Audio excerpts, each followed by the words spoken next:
housekeeping items up top. We do have a couple of interpretation options available. Our American Sign Language interpreters will be spotlighted throughout this briefing, and our Spanish interpretation channel is available with that interpretation globe control along the edge of your Zoom console. You can also use that gray slider bar in the middle of your Zoom console to customize your viewing experience based on presenters and the slide deck and what you're looking for. So we can go to the next slide, and I'd like to introduce you to our presenters for today. Dr. Rachel Herlihy, our state epidemiologist at CDPHE. We're joined by Dr. Kevin Carney, Associate Chief Medical Officer at Children's Hospital Colorado, and Director Scott Bookman of the Division of Disease Control and Public Health Response. So going to kick it over to Dr. Herlihy to get things started. Good morning. Thank you so much for joining us today. We are seeing signs of an increasingly challenging respiratory virus season, and so I want to provide you with an update on the data that we are seeing and tracking here at CDPHE. So I'm going to talk you through the data that we're seeing for RSV, and we'll talk more about the details of this virus. We'll talk about COVID. Recording in progress. So starting with RSV, I think the population has become much more familiar with COVID over the last 2.5 years, and I think people are very also comfortable in understanding influenza, but I think people are a little less familiar with RSV, or respiratory syncytial virus. So I want to spend just a minute to make sure we're all on the same page and understand this virus. So RSV is a respiratory virus similar to flu and COVID that usually causes mild cold-like symptoms. And those symptoms are similar to what we see with other respiratory viruses, things like runny nose, decrease in appetite, coughing, sneezing, fever, wheezing. But RSV can also be serious, and that is true especially for infants and young children below the age of 2, and for older adults, people over the age of 65, or people with underlying medical conditions like heart and lung conditions. Next slide, please. And so here in Colorado, we are seeing an increase in the number of hospitalizations and outbreaks due to RSV. And for really the last couple of weeks, we've been at pretty high levels, unprecedented levels of RSV transmission. Right now, we have 554 hospitalizations that have been reported, specifically in the Metro Denver area. Colorado is one of 12 states that tracks RSV hospitalizations as part of a CDC program known as the Emerging Infections Program. And that program looks specifically at hospitalizations in the Denver metro area, not statewide. But statewide, we do track outbreaks due to RSV, and you'll see that we have 144 outbreaks that have occurred since the beginning of October. If you look at those hospitalization numbers, you'll see that the vast majority of them, 525 of the 554, are among pediatric populations, with a smaller proportion of them occurring among our adult population. Next slide, please. Similar to what we've become used to looking at for COVID transmission, we also track laboratory percent positivity for RSV and also for influenza. So this is the data showing you the RSV positivity value. You'll see that since the beginning of October, we've seen a really rapid increase in that value, again, suggesting increasing rates of transmission of the RSV virus. Next one, please. Turning to hospitalization data, and this is hospitalization data for all age groups, so combining pediatric and adult hospitalization age-specific data, and comparing the data shown in the purple line for our current season to previous seasons. And so what stands out in this figure is one, that the level of RSV hospitalizations that we're seeing right now are very high.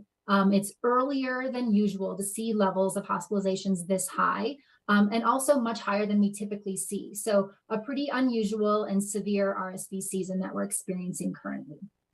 Next slide, please. So turning specifically to our pediatric population, where we know the majority of those hospitalizations are occurring. Again, you can see with that green line, our current season, the 22-23 season, and then recent historic seasons to compare that value to. So again, very high levels of RSV transmission resulting in hospitalizations right now, and earlier than usual. One of the things that you will notice, if you look at the red line last season, you'll see that we saw this increasing number of hospitalizations that occurred last year, starting in the summer and leading into the fall. But you'll also see that what we're experiencing now is much larger than what we experienced last season. And so what's unusual and what seems to have been disrupted by the pandemic is the timing of RSV season. So again, unusually high levels early in the season, compared to, if you look at that 2019-20 season, that's more typical of what we see for RSV, where the peak level of transmission is later into the fall and winter. Next slide, please. So again, some more specific data on our pediatric population and hospitalization numbers and rates. So this table is showing you age-specific numbers of hospitalizations that have occurred in the Denver metro area and the overall hospitalization rate, allowing us to see which age groups are most severely impacted right now. And what you'll see is that our youngest age groups are the age groups where we see the highest hospitalization rate. And then as children get older, you'll see that those hospitalization rates decrease from our youngest to our oldest population. Next slide, please. And then comparing pediatric hospitalizations due to RSV to hospitalizations due to flu and COVID right now, you'll see that really the virus that is impacting our children most right now is that RSV virus. And so that is the virus that is resulting in the most hospitalizations among our pediatric population and putting strain on our pediatric healthcare system across the state and also across the country. Next slide, please. Next slide. And so while we're seeing the virus that's circulating at highest levels right now and causing the most hospitalizations right now is RSV, we are also seeing worrisome trends when it comes to COVID and influenza. So turning to COVID data, here specifically you see that our COVID case numbers are increasing over time. Keep in mind that case numbers now are not the same as what they were previously because of changes in testing practices, but the short-term trends are reliable and are something that we can look at to see whether or not we're seeing a change in trends. And so here you can see an increasing trend in the number of cases that we're seeing. And this increasing trend shows up in most of our indicators. And I'll show you the next couple of slides. Next slide, please.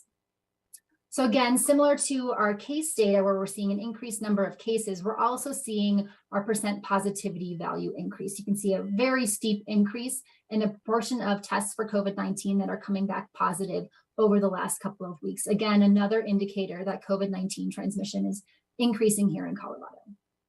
Next slide, please. And then the same thing goes for hospitalization numbers. Our hospitalizations as of today or as of yesterday were 320 hospitalizations in the state, and that is up from 218 just a week ago. So pretty dramatic increase in COVID-19 hospitalizations as well. Next slide, please. And we believe that at least a part of this increase in transmission of COVID-19 is being driven by new subvariants. We know that as we get further into the fall, people move indoors, and that certainly could be increasing transmission. But we also know that there are a number of these new Omicron subvariants that are emerging and have some concerning characteristics that make them more transmissible or more likely to escape our immune response from previous infection or vaccination. And so what you see here is that over time, the predominant variant the last couple of weeks has been this BA.5 Omicron subvariant. But you'll see that that proportion of viruses that are being transmitted in the state due to that subvariant are shrinking over time and are being replaced by some of these newer subvariants with those concerning characteristics. So the ones that stand out are BQ1.1, BQ1, BF7, and BA5.26. Next slide, please. All right, turning to influenza. So similar to COVID, we are now seeing a clear increase in the amount of influenza transmission that's occurring here in Colorado. As of this week, we've had 92 hospitalizations, and that's an increase from 49 last week. So we have seen a bit of a steeper increase in the number of hospitalizations occurring due to influenza in the state. Smaller numbers than what we're seeing with RSV, of course, and that holds true for outbreaks as well, with just 3 outbreaks reported so far in the state due to influenza, but again, increasing trends overall. Next slide, please. So again, looking at percent positivity data for influenza, you can see a really rapid increase in the percent positivity value for influenza A. Just a reminder that influenza really includes multiple viruses. There are multiple influenza A and B viruses that we're tracking. And you'll see if you look at that orange line, which shows you the influenza B percent positivity value, that continues to be low. So the vast majority of what we are seeing transmitted in the state right now is influenza A, and a very steep increase in the percent positivity value for influenza A. Again, increasing transmission is indicated by this data. Next slide, please. And then turning to hospitalization data for influenza, if you look at the red line here, that shows you our influenza-associated hospitalizations in the state and comparing that data for this season to previous seasons. So if you look at that red line, you'll see that overall hospitalization numbers are still relatively low compared to peak influenza levels. But you will see that we are actually now ahead of our most severe season on record, which is that 2017-2018 influenza season. And difficult to know what the trajectory of influenza-associated hospitalizations is going to be in the weeks to come, but certainly concerning to see that the level of hospitalizations we're seeing now is ahead of that severe 2017-18 season. Next slide, please.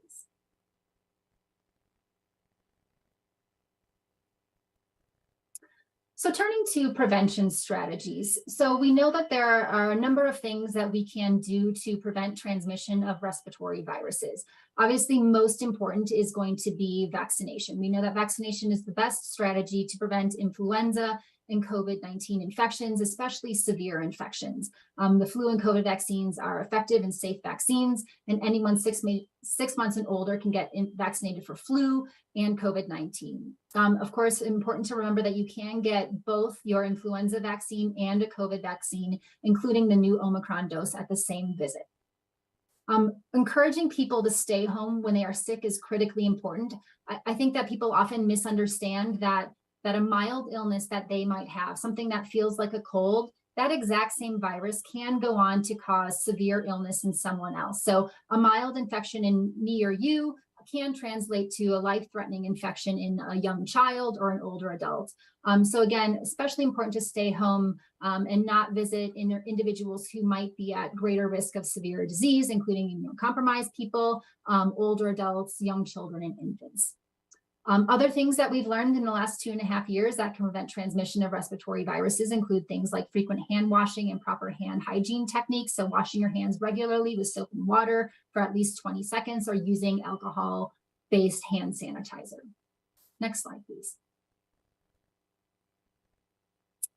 Other strategies, of course, include covering your cough or your sneeze with a tissue or into your elbow as another good way to prevent those germs from spreading from person to person, cleaning potentially contaminated surfaces like doorknobs, tables, handrails, things that are touched frequently, and then things like avoiding sharing cups and eating utensils. Also important is to avoid touching your face with unwashed hands. We know that touching our face is a way that we can introduce virus into our body, and also if we are ill, potentially contaminate surfaces that other people will go on to touch then and then become ill themselves. Next slide, please. With that, I'd like to hand it over to Dr. Carney. Hi, thanks very much, Dr. Hurley, and thank you all very much for the opportunity to be here and speak with you. Again, my name is Dr. Kevin Carney. I'm a pediatric emergency medicine physician and the Associate Chief Medical Officer at Children's Hospital Colorado. So kind of to put this into context, I want to kind of share with you what's going on here at Children's and just reiterate everything that Dr. Hurley talked about, particularly as it relates to RSV. To put it mildly, we are seeing a very early and intense start to both the RSV and flu seasons, and our emergency departments and inpatient units are really managing patient volumes like we've never seen before. This volume surge began in mid-August when we saw a significant spike of rhinoviruses and enteroviruses as children returned to school. Fortunately, those viruses have largely receded, but we're now in the middle of a very early and severe RSV season, leading to huge numbers of children and families seeking our help.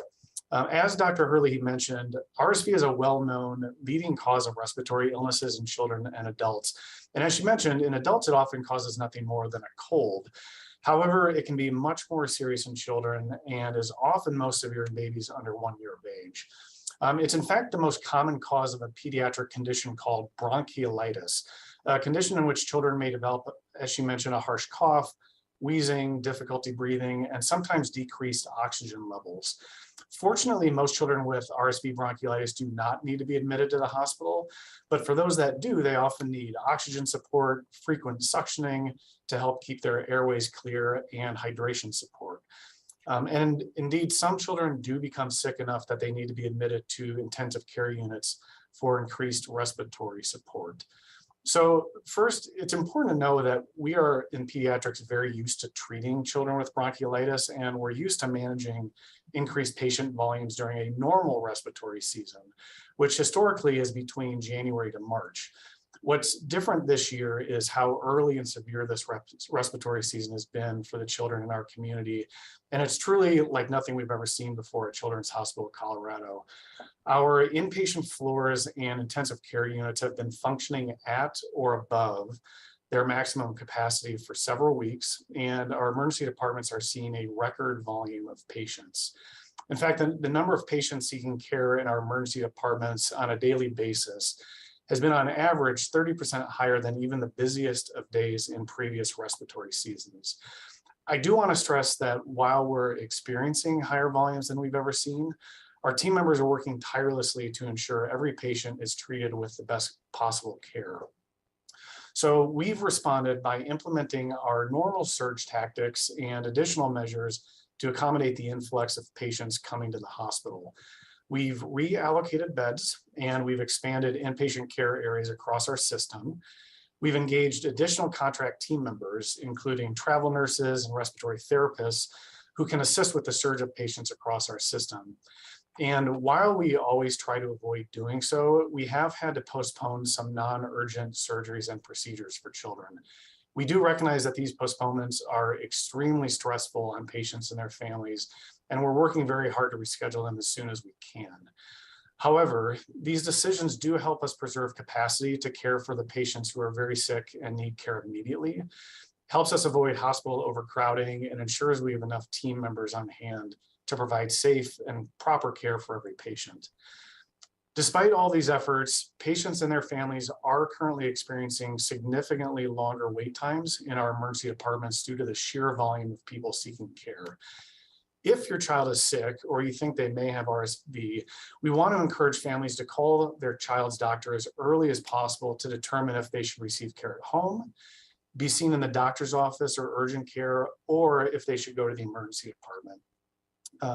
Speaking personally as a father myself, who also happens to have sick kids at home right now, I know how incredibly stressful and tiring it is to have a sick child. But by knowing who to go to and when, you can be better prepared when the unexpected hits. Because if we all do our part, caregivers and community members can help protect Colorado kids and keep patient loads manageable at local hospital emergency rooms this season. To reiterate what Dr. Hurley said, we certainly support everybody taking as many preventative measures as possible to prevent the spread of these illnesses, including washing your hands, covering coughs and sneezes, wearing masks when you're symptomatic, and please not sending kids to school when they're sick or going to work yourself when you're sick. And of course, also with the upcoming holidays, it's important to be mindful of play dates, family gatherings, and holiday events, and to take precautions beforehand and stay home if you're sick. And again, like Dr. Hurley said, we urge everyone who can to get the COVID-19 vaccine and a flu shot, and to make sure all kids are up to date on their scheduled vaccinations.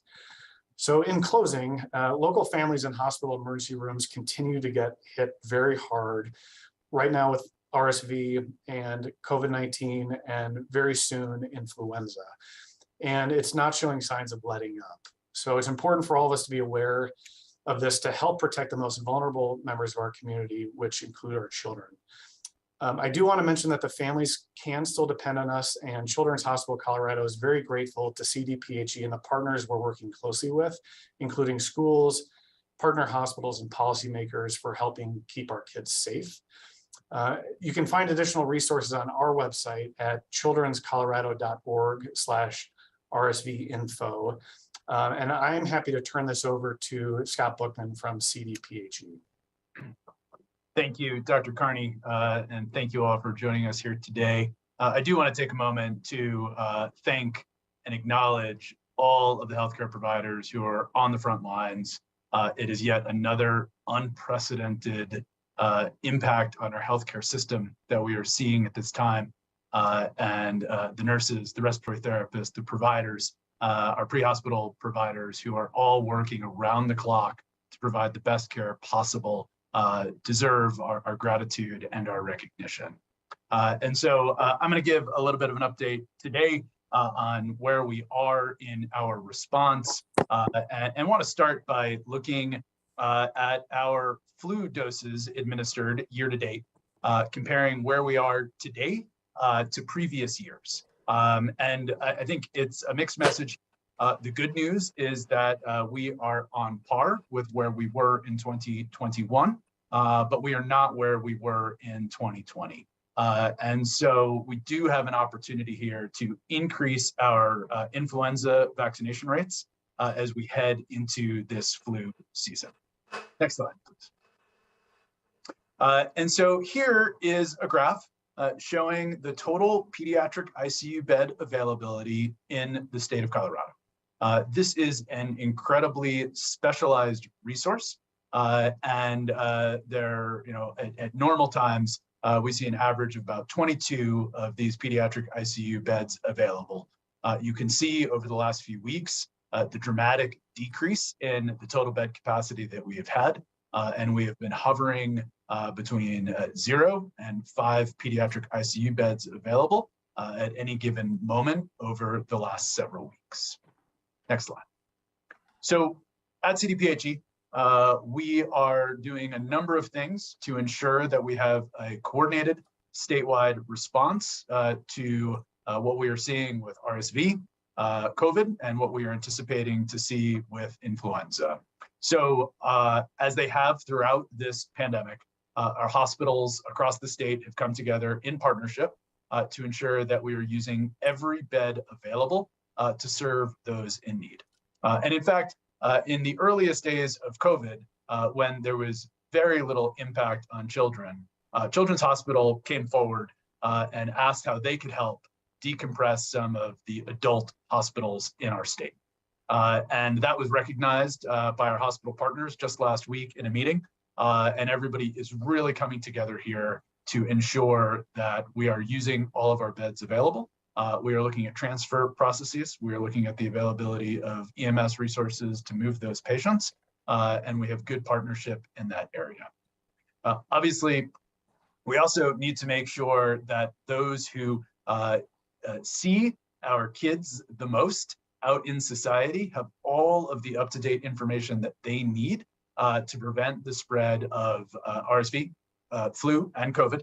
So we are doing a lot of communication with our K through 12 schools, our preschool programs, childhood care, or child care facilities. We're also doing consultations with schools, child care providers, and our local public health partners to make sure that everybody understands what resources are available and the mitigation strategies for all of these respiratory viruses. And then, as always, we are partnering with our healthcare providers to ensure that they have all of the most up-to-date information through our Health Alert Network system. Next slide, please. And so, what is our call to action today? What can Coloradans do to help stem the tide of these respiratory viruses? And as Dr. Herlihy, as Dr. Carney have indicated, the most important thing that we can do is make sure that we get our flu vaccines, we stay up to date on our COVID-19 vaccine, including the Omicron dose. You get your flu and your Omicron dose together. Number 2, stay home when we are sick. We know that what can be a mild cold for one person can be very serious for someone else. We are at a point where we once again need to take every symptom incredibly seriously and make the right choice to stay home.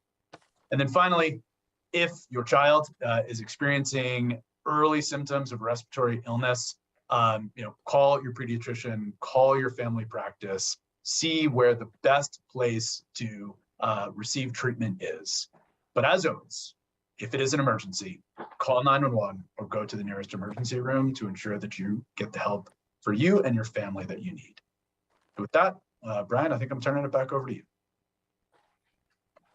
Thank you, Director Bookman and Dr. Herlihy and Dr. Carney. We're going to go ahead and open things up for the media Q&A portion of this morning's media avail. We're going to use that raise hand function, and I did see we have a couple of questions in the chat. If you want to go ahead and raise your hand, we can make sure that we take those questions as well.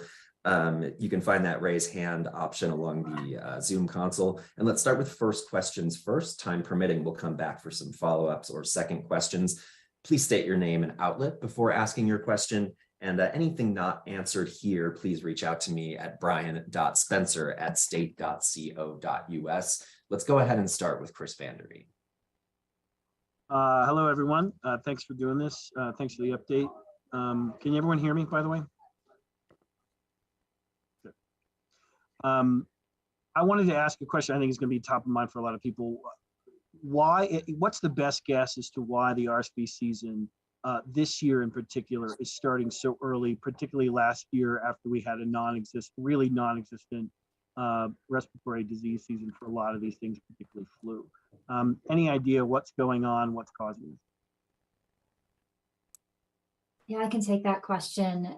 So we know that the pandemic seems to have been really disruptive to transmission of other respiratory viruses. So over the last 2.5 years, we saw probably actions that we were taking during the pandemic suppress transmission of flu and RSV. But we've also seen unusual things for the last 2 seasons, like RSV being transmitted during the summertime and increasing as we moved into the fall. And last year, we also saw influenza being transmitted well into the late spring. So really unusual timing of transmission of these non-COVID viruses that we really don't fully understand. But it's very clear that the pandemic has been disruptive to how these viruses are spread and when they're spread. But I think lots of work to fully understand what particular factors might be driving those things. All right, let's go to Meg Wingirter. Go ahead, Meg. Hello, this is Meg Wingirter at the Denver Post. My question is about the efforts to try to use all of the available hospital beds, because, it seems like that would still be a smaller number than when you were talking about the transfer center for adult beds, because, not every facility is going to have what they need for those little tiny airways in a baby. So is there a sense of how much capacity there is that's not being used, or how close we are to the top, so to speak? Thank you. Thanks, Meg.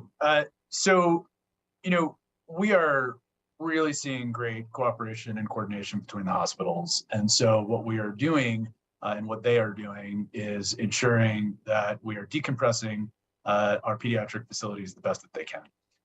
And oftentimes decompressing them means not transferring them in the first place.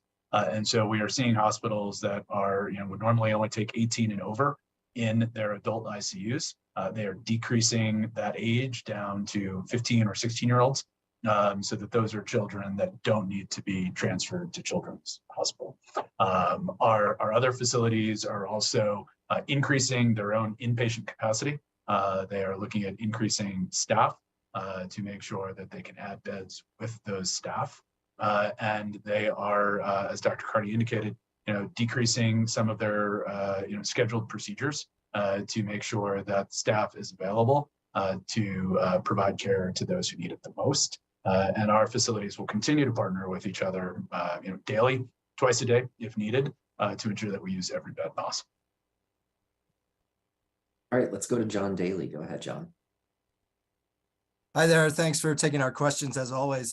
I have a question about masks. I didn't hear in the state's presentation or see in the PowerPoint any mention of masks, although I did hear Dr. Carney talk about that. And I also noticed that in a press release from the state within the last few days. Do you still believe that masks are helpful? Do you still recommend people wear masks? Is that an oversight, or are you stepping back from advocating that folks wear masks? Yeah, I can start there. So we've learned a lot about masks through the course of the pandemic. Over the last 2.5 years, there have been a number of studies that have come out and shown us how effective masks can be at preventing transmission of COVID-19. And I would include RSV and influenza there as well. We know that masks are an effective strategy, an important way for individuals to decrease their risk of acquiring a respiratory infection, and also can be an important way for individuals to prevent transmission from a virus that they have themselves to another person. So certainly masks continue to be an important strategy. I don't know, Director Bookman, if there's anything you want to add there. Yeah, I mean, I think just to echo what Dr. Hurley said, this is a tool in the toolbox, and our goal here is to provide people with all the information they need to make the right choices for themselves and for their families. All right, let's go to Kim Posey. Hi, Kim Posey, Box 31. Just a quick question about Children's Hospital. And have you had to set up anything outside of the hospital, any sort of like triage situation or check-in like we did during the early days of COVID? And has there been any day when you've had 0 beds available where you've had to send someone who came into the emergency room to another facility? Thanks for the question. So from a standpoint of triaging, we certainly, like we do every day of the year, we have some nurse triage lines that are open 24/7, and a lot of really well-established, validated protocols where families can call in and really ask for recommendations based on what they're reporting their child is experiencing. As some of you may recall, early in the pandemic, we, as a hospital system, stood up a tent outside of our emergency department on the Anschutz campus. We have done the same thing this year. We put it up about 2 weeks ago and have been using it at times to take care of lower acuity patients who we can safely move out of the emergency department when the emergency department is full, which is happening much more frequently. And so in addition to all of the inside space that we're trying to utilize just because it's cold and it's much more comfortable to be inside, we do have that space as needed throughout the day and night. To your second question around how are we managing situations when the hospital is effectively full? So like every hospital, we are constantly admitting and discharging patients every hour of the day. And so there are moments where effectively we are coming close to having all of our physical beds full.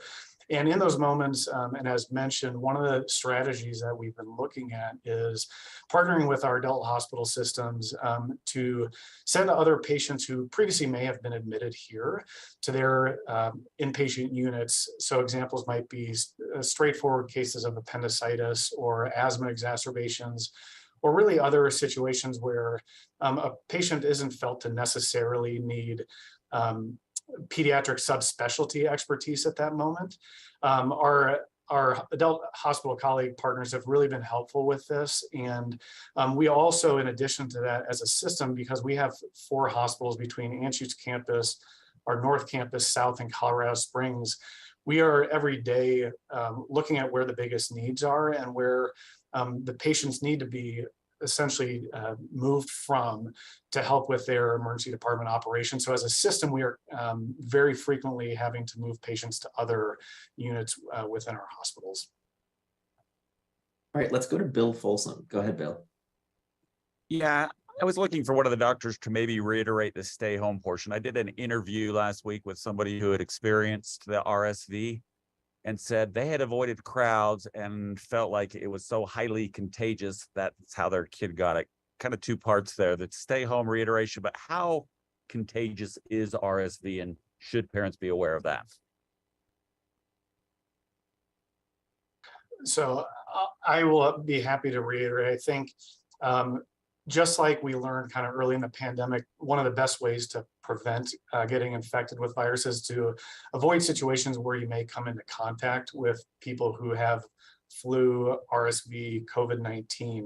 Certainly it doesn't prevent all infections, but at least helps slow the spread of these viruses. And we know that there's lots of situations, whether it be school, workplaces, family events, friends gatherings, where we all want to partake in those, but we would really advise that people think twice before sending yourself or your kids into those situations, because it really is one of the most effective strategies to prevent getting infected. Maybe I'll ask Dr. Hurley to comment on the infectiousness of RSV itself.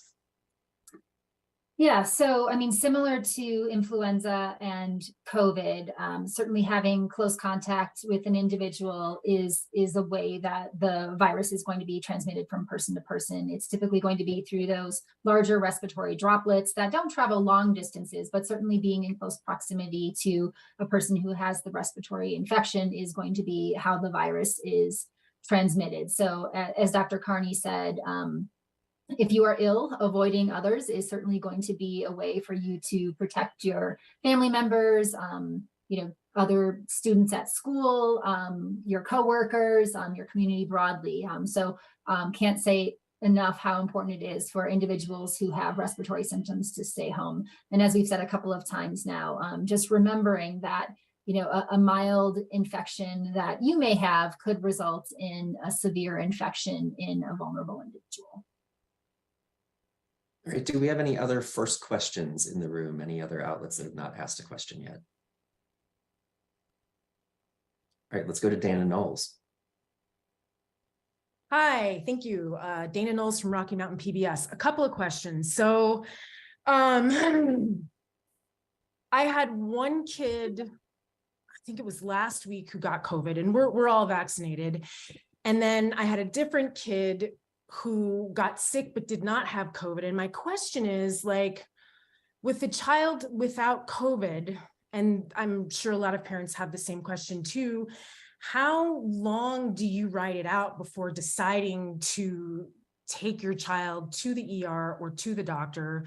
My kids are 12 and 15, so they're not young. And so sometimes I still get a little worried about, well, how long should I wait? How long should I just sort of pay attention to a cough? And how do we know the difference between RSV and the flu? I guess that's a two-part question. So thanks so much for the question. So you're describing very perfectly kind of the difficult spot parents find themselves in, because there are so many overlapping symptoms with all of these diseases. And I don't expect any parent or even myself to be able to necessarily look at a child and say that's flu versus RSV versus the common cold or COVID. But what I would want to tell any parent is that certainly we don't want them experiencing the stress you're describing of sitting at home wondering, should I go in, should I not go in? Because that is, for a tired parent who's been up for multiple nights with their kids, that is a really tough spot to be in. And so that's where these telephone triage lines, I think, come in really handy to call and say, to describe what is happening to your kids. So the professionals on the other end of the line can really either reassure you about what they're hearing, or say, you know what you're describing is concerning because I'm hearing, for example, that your child's working harder to breathe, or they've had fever for 3 days and are getting more lethargic, or have signs of dehydration. That's really where we don't want any parent to feel like they're on their own and don't have resources. And then certainly, as I tell parents every day in the emergency department, I'm going to be working tonight in the emergency department, I fully expect to tell parents, you are the expert on your child. And if you're worried, we are open 24/7 for a reason, and want to do our best to take care of you. All right, any other first questions? Otherwise, we can take a couple follow-ups here. All right, let's go back to Meg Wingreter. Thank you. I wanted to ask, so for children in RSV, since my understanding is that pretty much everybody gets it at some point, usually in their first few years of life, should we be thinking kind of a flatten the curve situation? And also I wanted to clarify, Dr. Carney had talked about avoiding situations where you might be exposed. And did you just mean don't go to these kind of things if you feel sick, or maybe consider putting these things off for now, so from somebody who came to it while they were sick? Thank you. Dr. Carney, do you want to take that second question, and then I can take the first? Perfect, thanks. So yeah, thanks. Yeah, to clarify, I think certainly I would advise any family, certainly if they are sick or their kids are sick, to really think twice before bringing their child into situations where they may expose other people. Because I think, again, as mentioned several times, we really want to do everything we can to prevent vulnerable infants or people with immunocompromised conditions or otherwise risky medical conditions to get sick. And so please be thoughtful around this. What may be a cold for you may not be the same for the person you come in contact with. I would also reverse that too and say, knowing that there is so much illness out there right now, and because we are trying really hard to prevent people from getting infected and risk getting sick, think twice before going to big events or those close confined spaces where you may be at risk of catching an infection from someone else.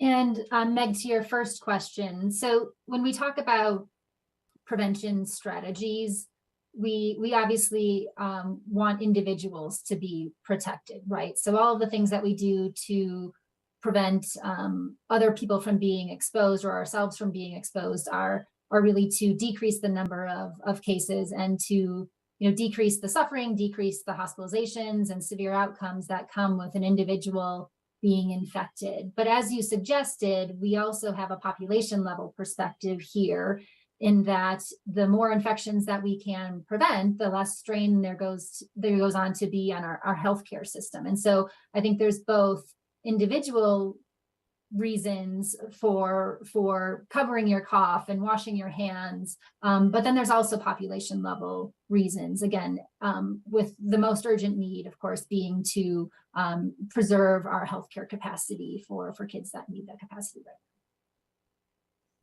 Let's go back to Chris Vanderveen. Dr. Carney, thank you for the candor here.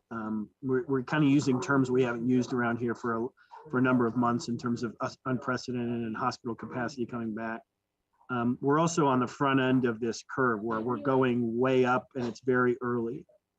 Is the expectation that we're going to peak early, or do we have a few more months of this really steep curve in front of us, which will clearly really challenge hospital capacity? So I certainly don't want to pretend to be an epidemiologist. I can tell you what I'm hoping for. I'm certainly hoping that we reach the peak very soon. Obviously, that will still put us in still a very tight bind from a hospital capacity standpoint. And we know that we are preparing for weeks to months of capacity challenges in our inpatient units and emergency departments, because even when, and it will, RSV will start going down at some point in the near future, flu is right behind it. And at least in the pediatric settings, flu for the most part, as Dr. Hurley showed on her graph, does not tend to lead as many hospitalizations as RSV does, but it's certainly a driver of patients coming to clinics and emergency departments because, as we discussed a few moments ago, sometimes those symptoms are indistinguishable from these other illnesses. And so we are mentally preparing for the long haul, and certainly would ask Dr. Hurley if she has any insights on what we think might happen with the RSV curve itself.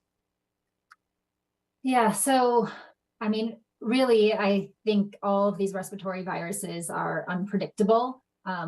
We know that there's typical patterns that we see, but we also know that the pandemic has thrown things off quite a bit. So I agree with Dr. Carney. We would love to see a peak in RSV soon, but if we look historically at previous seasons, we know that RSV levels do tend to stay high for several weeks. So I think we can expect that RSV levels, even if they peak soon, will continue to be high for several weeks to come. And then, of course, the RSV is not the only virus that we're worrying about. We've got flu and COVID rapidly increasing right now. And I think the most concerning scenario, of course, is seeing peak RSV, COVID, and flu levels all at the same time. And that's obviously what we want our healthcare system to be prepared for and public health to be prepared for. And it's difficult to know how that is going to play out. The last thing I'll say too is that it's not unprecedented for us to see multiple waves of viruses. So we can see one early wave of influenza and then a second wave later in the season. As I mentioned during the presentation, influenza is not one virus. And so we have historically seen two waves of influenza, one caused by one influenza virus and then a second caused by another influenza virus. And so I think the takeaway here is that it's going to be a challenging winter season when it comes to respiratory viruses. And I think that we have weeks, if not months, of challenging transmission ahead of us.